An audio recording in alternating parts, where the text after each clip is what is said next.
This morning, down to the fish wholesalers. We're gonna pick up 100 pounds of live sand, the real stuff, not that bag chemically activated live sand, but the real stuff that's pulled straight from the ocean, containing all the bugs and things that would expect it to be in there.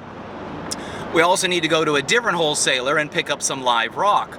This is Fiji rock. I understand it just came in yesterday, so it's real fresh.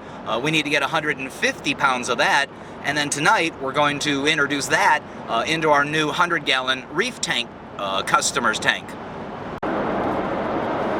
One of the other things that I'm to pick up today at the fish wholesalers for that 100-gallon Reef tank is a new water pump. Now, the pump that's currently on the tank is an Iwaki brand water pump. It's the American version as opposed to the Japanese version. Obviously, they're made in two different countries. The Japanese version is the better pump. I would just simply use the word, it's a more quality pump. The problem is the customer has the American version, and the wife, and note this, the wife is already complaining within the last 2 weeks of the noise from the aquarium. So again, take note. If the wife is unhappy with the noise, chances are she's always going to be unhappy with that aquarium, and it won't be, I don't want to say successful, but it won't be completely as successful as we would like.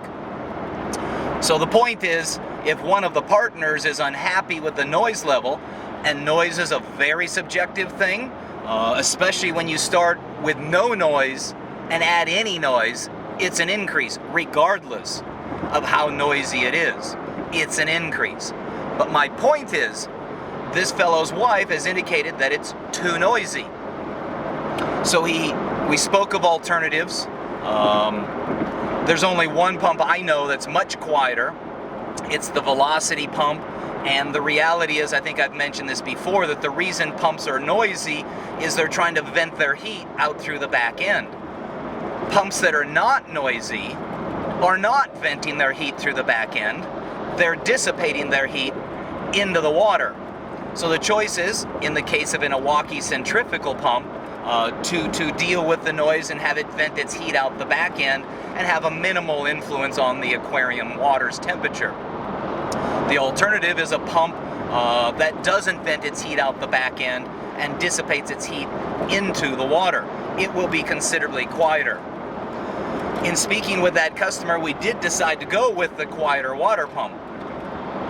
But shortly after me placing the order with the supplier, he paged me once again and said that he had disassembled his current water pump, which is the American version of the Iwaki, and determined that that was the source of the noise, the American version. I indicated to him that if there was any change between the two brands, it's not going to be significant enough to really please the wife. But he is, for whatever reason, wanting to switch to the Japanese version.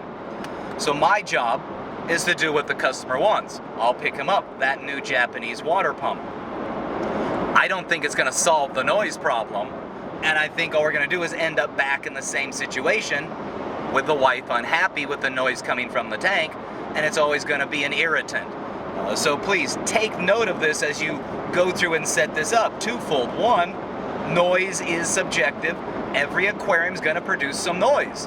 And when you start with zero noise and increase to any noise, it's an increase.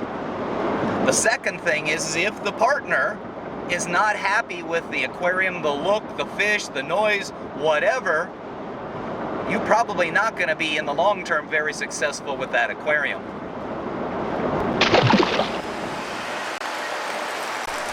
And we've arrived at the fish wholesalers. This is the one that we're going to pick up the live sand. They offer a wide selection of various fishes that are brought in. As you can see, there's the bagging station. And now we're walking over into the invertebrate section where the live sand will be kept.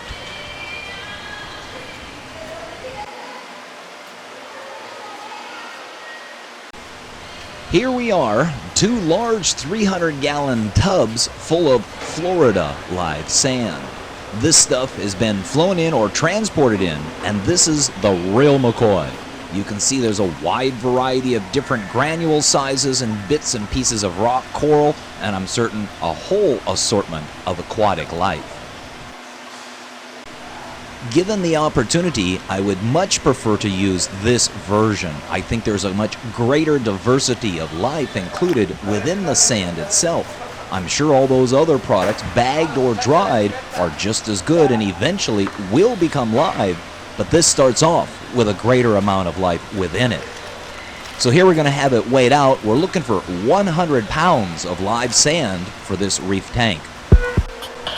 And for those of you who don't understand what live sand is, it's simply sand collected from the ocean with the life that lived within it still within it, and it'll help seed or populate our tank.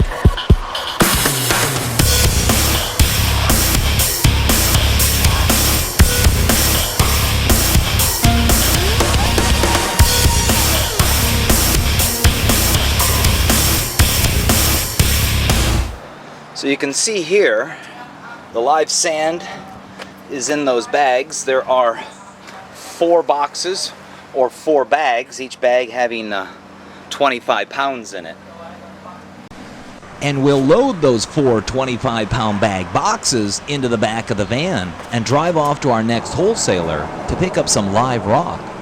So the fish wholesalers are down here near the airport, Los Angeles International Airport.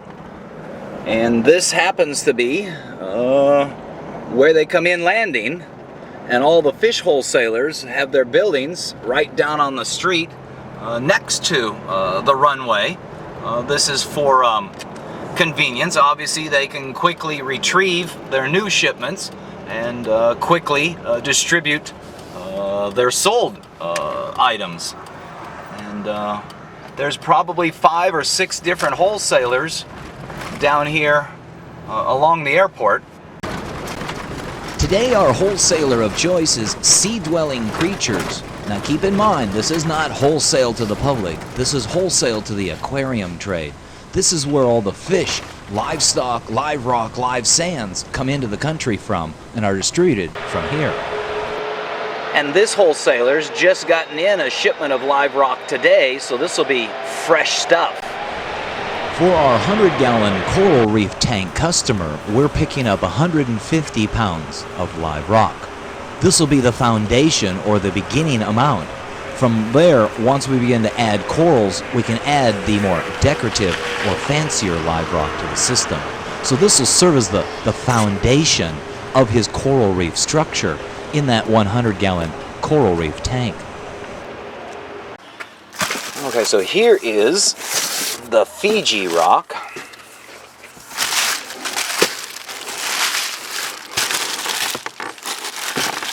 And this is fresh. This was just arrived today.